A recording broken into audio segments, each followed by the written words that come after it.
Assalamualaikum warahmatullahi wabarakatuh. Nama saya Majri dari kelas 12 TKJ 3, ingin mempresentasikan materi yang berjudul promosi. Pengertian promosi. Promosi adalah suatu upaya yang dilakukan oleh bagian pemasaran untuk menginformasikan suatu produk dengan menonjolkan nilai lebih dari produknya dibanding produk lain yang sejenis kepada konsumen agar konsumen tertarik terhadap produk yang ditawarkannya, sehingga diharapkan dapat mendobrak angka penjualan, menguatkan posisi penjualan produk di pasar, dan tentunya menaikkan profil perusahaan. Selain hal di atas yang harus diperhatikan dalam melakukan promosi seperti label produksi, mungkin hal kecil dan sepele namun bisa mendukung, malah bisa menjadi ciri khas atau paten produk kita sendiri. Itu ada juga yang dinamakan brand name, adalah bagian dari merek yang bisa dilafalkan, diucapkan seperti Adidas, Nike, Aqua, teh botol, dan lain-lain. Yang kedua ada brand mark, adalah suatu simbol atau desain yang digunakan untuk memberikan identitas pada produk atau untuk membedakannya dengan produk lain. Contoh logo dan tulisan dari produk Aqua, Fit, Adidas, dan lain-lain. Yang ketiga ada trademark, adalah brand yang dilindungi oleh undang-undang karena sudah didaftarkan pada pemerintah dan perusahaan mempunyai hak tunggal untuk menggunakannya. Jadi trademark terdiri atas kata-kata, huruf, atau angka-angka yang dapat diucapkan, termasuk juga brand mark. Selain itu, ada juga yang disebut dengan kerangka AIDA yang saling berhubungan dengan tugas promosi periklanan, yaitu A. Attention, mendapatkan perhatian; I. Interest, mempertahankan minat; D. Desire, menimbulkan keinginan; dan A-nya Action, melakukan tindakan. Segmentasi dan pembagian kelompok pasar atau konsumen. Segmentasi adalah suatu proses membagi pasar ke dalam sekelompok pelanggan yang memiliki perilaku yang sama atau memiliki kebutuhan yang serupa. Ada beberapa variabel segmentasi, yaitu 1. Geografis. Pengelompokan dilakukan berdasarkan faktor geografinya, seperti berdasarkan wilayah, ukuran kota, kepadatan, dan iklim. Yang kedua ada demografi. Pengelompokan dilakukan berdasarkan usia, ukuran keluarga, siklus hidup keluarga, jenis kelamin, penghasilan pekerjaan, pendidikan, agama, ras, generasi, kewarganegaraan, serta kelas sosial. Yang ketiga ada psikografis. Pengelompokan dilakukan berdasarkan kepribadian, gaya hidup, dan latar belakang. Targeting adalah siapa yang dituju, sasaran yang dituju. Dalam menentukan targeting, maka perusahaan harus melakukan beberapa survei untuk mengetahui keadaan pasar nantinya agar proses pemasaran itu tepat sasaran. Kriteria memperoleh target marketing optimal. 1. Responsif. Pasar yang dituju harus responsif terhadap produk yang akan diluncurkan. Yang kedua, potensi penjualan. Potensi ini tidak hanya dihitung dari jumlah populasi, tetapi juga ditentukan oleh daya beli dan keinginan pasar untuk memilikinya. Yang ketiga ada jangkauan media. Media untuk promosi memiliki pengaruh yang besar terhadap tercapainya hasil optimal dari pemasaran suatu produk. Yang keempat ada sensitivitas terhadap pasar. Untuk mempertahankan sebuah target market, maka perlu selalu memantau keadaan dinamika pasar secara konsisten. Positioning. Maksud dari positioning yaitu suatu langkah perusahaan dalam positioning. Itu adalah bagaimana sebuah produk di mata konsumen, apa yang membedakan dengan produk pesaing. Syarat segmentasi pasar ini adalah sebagai berikut. 1. Harus dapat diukur atau measurable. Segmentasi pasar harus dapat diukur, artinya harus terukur secara tepat baik dalam besarannya maupun luasnya, serta juga daya beli dari segmen pasar tersebut. Sebagai contoh segmentasi pasar yang dapat diukur dengan berpatokan bahwa seorang konsumen membeli produk sepatu karena terdorong atau tertarik oleh desainnya atau modelnya, atau bisa juga dengan patokan harga. Lalu harus dapat dilaksanakan atau actionable. Segmentasi pasar harus dapat dilaksanakan dengan baik. Dengan segmentasi pasar yang bersifat actionable, maka semua program pemasaran yang disusun dapat dilaksanakan secara maksimal dan dapat melayani segmen pasar secara lebih efektif dan efisien.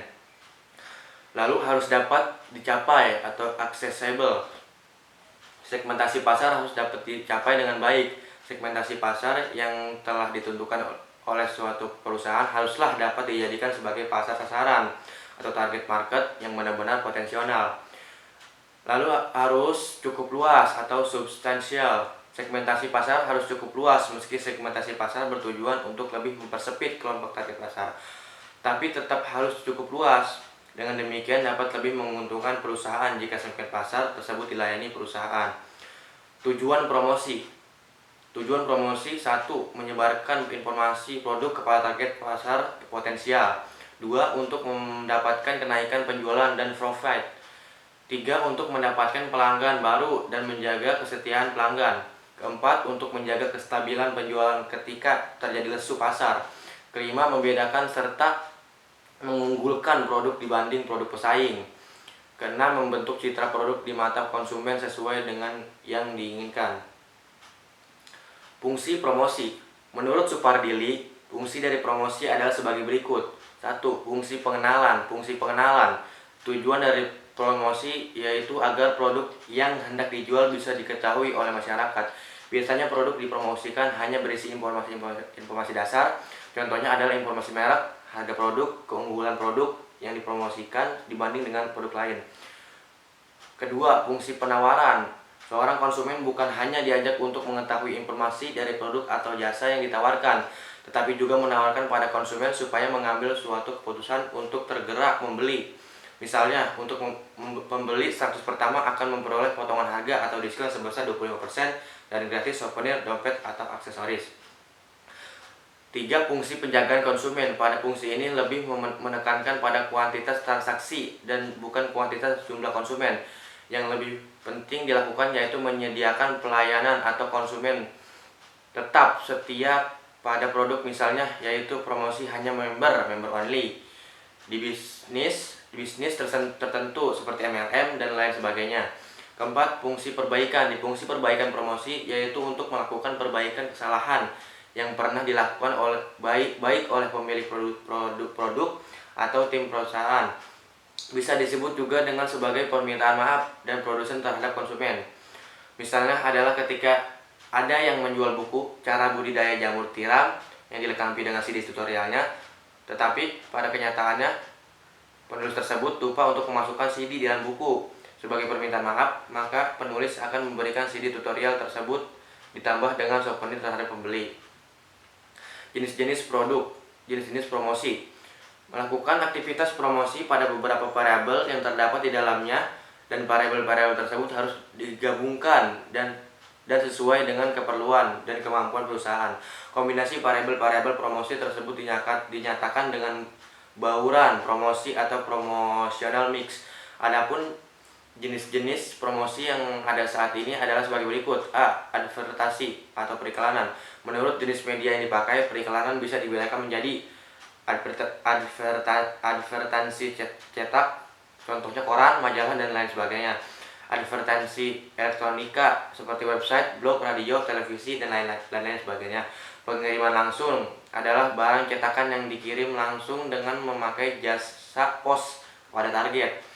Advertasi khusus adalah seluruh jenis barang yang terbentuk hadiah. B. Personal selling. Personal selling merupakan penyajian barang dengan cara lisan dan bertatap muka dengan suatu atau lebih calon pembeli yang bertujuan supaya barang yang ditawarkan dapat terjual.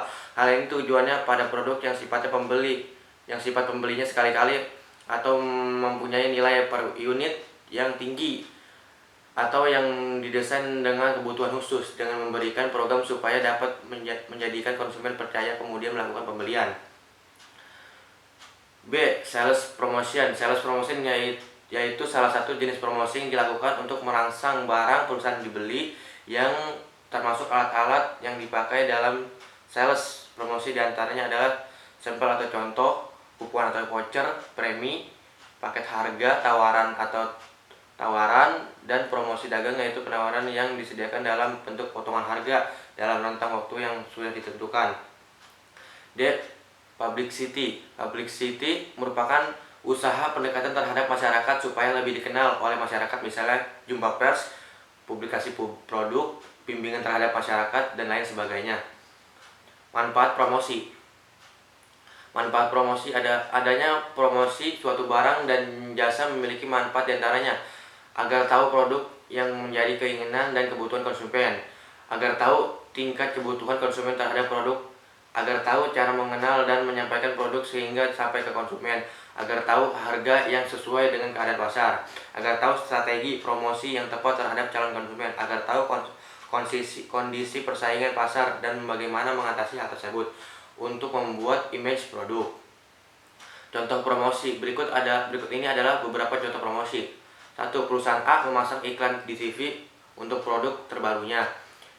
B. Diskon sampai dengan 75% untuk produk tertentu di sebuah pusat perbelanjaan. C. Kirim 10 SMS dapat 100 SMS gratis ke seluruh operator. D. Beli satu gratis 2 untuk produk A. Menentukan media promosi. Memperkenalkan sebuah produk menjadi sebuah brand yang dikenal khalayak luas tidaklah mudah.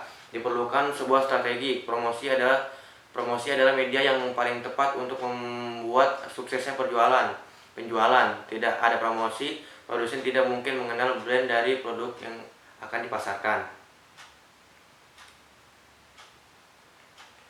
Melakukan promosi online. Bagi pebisnis internet seperti surganya tempat promosi, pelaku usaha dapat bebas memilih cara promosi yang mereka kehendaki, mulai yang berbayar hingga gratis dengan menggunakan platform media sosial. Namun agar tidak hanya sekedar posting produk tanpa mendapatkan penjualan apa-apa, ada baiknya melakukan beberapa langkah berikut agar promosi di media sosial lebih efektif. 1. Tawarkan promosi ekstra pada audiens di sosial media. 2. Aktif mengajak pelanggan berdiskusi serta cepat merespon pertanyaan pelanggan di media sosial. 3. Aktif mengajak pelanggan berdiskusi serta cepat merespon. 4. Buat konten yang akan dipromosikan secara menarik dan teratur.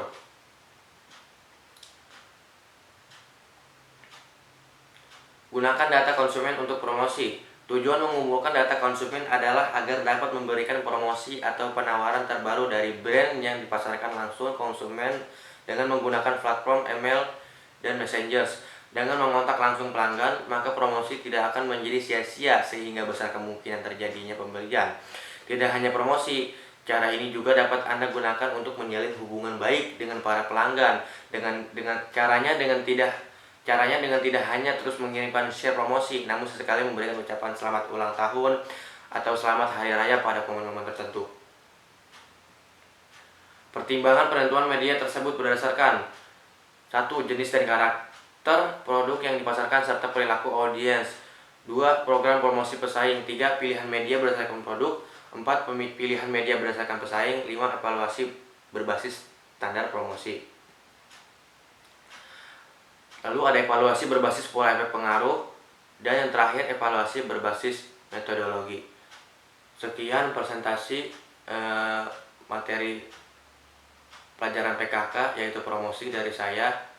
Sekian, wassalamualaikum warahmatullahi wabarakatuh.